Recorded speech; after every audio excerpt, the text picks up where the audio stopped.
The shocking truth about attraction and marriage. I'm standing here in the heart of London, where countless love stories have unfolded over centuries.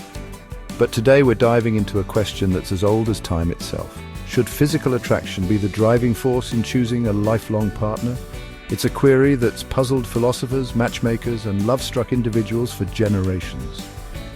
And trust me, the answer might not be what you expect.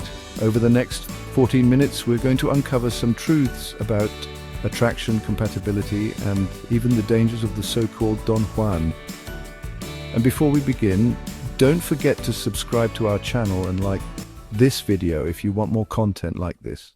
Now, here's the thing about physical attraction. It's not just about looks, it's about chemistry, that spark, that inexplicable pull you feel towards someone. Sexual attraction is a basic ingredient in a happy marriage. It makes intimacy more satisfactory. And let's be honest, a gratifying sex life is essential to the success of most unions.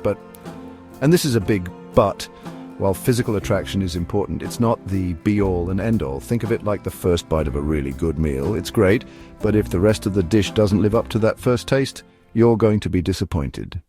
You might be wondering, if attraction isn't everything, what else matters? Well, that's where it gets interesting. Compatibility is like a complex chemical reaction. It's not just about how good you look together in photos, it's about how well you fit into each other's lives. Let's say you've got two people who are physically attracted to each other, but have nothing in common. They might have a great time in the bedroom, but what about the other 23 hours of the day? That's where things like shared interests, values, and goals come into play. Right, so we've established that there's more to a successful relationship than just physical attraction. But what about the things that can absolutely derail a relationship no matter how strong the initial spark? I'm talking about serious personality defects, chronic ill health, defective character, or extreme differences in tastes, interests, and educational and social background. Take, for example, someone who's dishonest or has a volatile temper. No amount of physical attraction can compensate for the stress and heartache these traits can cause. Or consider vast differences in educational background or social circles. It might seem exciting at first, like you're broadening each other's horizons. Now let's talk about a figure that's both fascinating and potentially dangerous in the world of romance. The Don Juan, or as some might call him, the Wolf. You know the type, charming, exciting, seemingly irresistible. He's the one who turns heads when he walks into a room, the one who always seems to have a string of admirers. But here's the kicker, is it actually dangerous to marry such a person? The short answer is yes, it often is. The long answer is a bit more complex. You see, the Don Juan type isn't just attractive, he's often driven by deep-seated insecurities and emotional immaturity. His constant pursuit of new conquests isn't about love or even lust, it's about validation. He's trying to prove something to himself over and over again. Such a man is rarely capable of a deep or lasting love, for once he has succeeded in winning a woman, he's quick to try his luck on the next one. So, we've covered the importance of attraction and the dangers of focusing solely on it, but how do you strike the right balance? It's a bit like buying a house. Sure, you want it to look good from the outside, but you'd be foolish to ignore the foundation, the plumbing, or the electrical wiring. In a relationship, character traits like kindness, reliability, and emotional stability are the equivalent of good wiring. They might not be immediately visible, but they're what keep the lights on in the long run. Now, here's a tricky one. What happens when you're attracted to someone, but your backgrounds are worlds apart?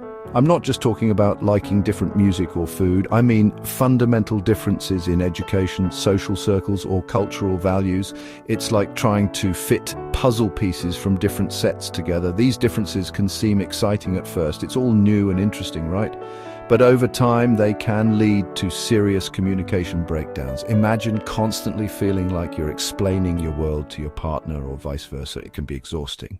Let's talk about something that often gets overlooked in the early stages of romance. Health, not just physical health, but mental and emotional health too. It's not the most romantic topic, I know, but it's crucial when you're considering a lifelong partnership. Chronic health issues, whether physical or mental, can put a tremendous strain on a relationship. It's not just about the practical challenges. I'm not saying you should rule someone out because of health issues, but it's something to consider seriously and discuss openly. Remember our friend the Don Juan from earlier? Let's dig a bit deeper into what makes him tick.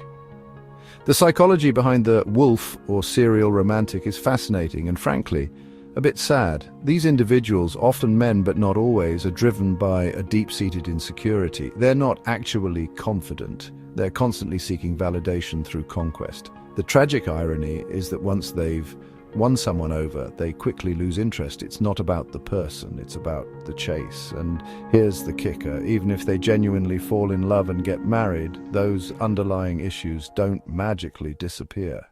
Now, I can't stress this enough. Communication is absolutely crucial in any relationship. It's not just about talking, it's about truly understanding each other.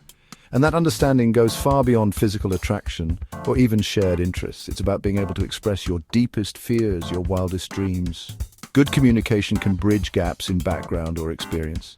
It can help resolve conflicts before they become major issues. And perhaps most importantly, it allows you to grow together rather than growing apart. Here's something that often gets overlooked in the early stages of romance: shared goals and dreams. When you're caught up in the excitement of a new relationship, it's easy to focus on the present. But for a relationship to truly last, you need to be heading in the same direction. This doesn't mean you need to have identical ambitions. Do you both want children? How do you envision your careers evolving? Where do you want to live? These might seem like heavy topics for a new relationship, but they're crucial conversations to have before making a lifelong commitment. Let's talk about something that's absolutely crucial, but often overlooked: emotional maturity. It's not about age. I've met 20-year-olds who have it in spades and 50-year-olds who don't. Emotional maturity is about how you handle life's challenges, how you process your feelings, and how you relate to others. An emotionally mature partner can weather the storms of life without falling apart. They can have disagreements without resorting to personal attacks. They can admit when they're wrong and work on self-improvement. In short, there's someone you can count on when things get tough. So, we've covered a lot of ground, but you might be wondering, how do I actually put all this into practice? How do I make the right choice? Well, here are some practical steps. First, take your time. Don't rush into a lifelong commitment based on initial attraction alone. Get to know the person in different contexts. How do they handle stress? Second, be honest with yourself about what you need in a partner. It's not shallow to have deal breakers. It's realistic. And speaking of welcoming things, if you're finding this information helpful, don't forget to subscribe to our channel and like this video. We've talked a lot about choosing the right partner, but here's the thing: even with the perfect match, a great relationship doesn't just happen. It needs constant nurturing. Long-term love is less about grand gestures and more about daily kindnesses, ongoing communication, and a commitment to growing together. Remember, the goal isn't just to fall in love, it's to stay in love. And that takes work, but it's the most rewarding work you'll ever do. So choose wisely, communicate openly, and never stop putting effort into your relationship. Your future self will thank you. In the end, true love is built on more than fleeting attraction. It's a complex blend of chemistry, compatibility, communication, and commitment. Choose wisely and remember, the journey of love is ongoing. It doesn't end when you say "I do." It's a lifelong adventure of growth, challenges, and rewards. And if you've found this journey through the complexities of love and attraction revealing, don't forget to subscribe to our channel, like this video, and share it with others who might benefit from these insights. Together we can make wiser choices in love and build stronger, happier relationships.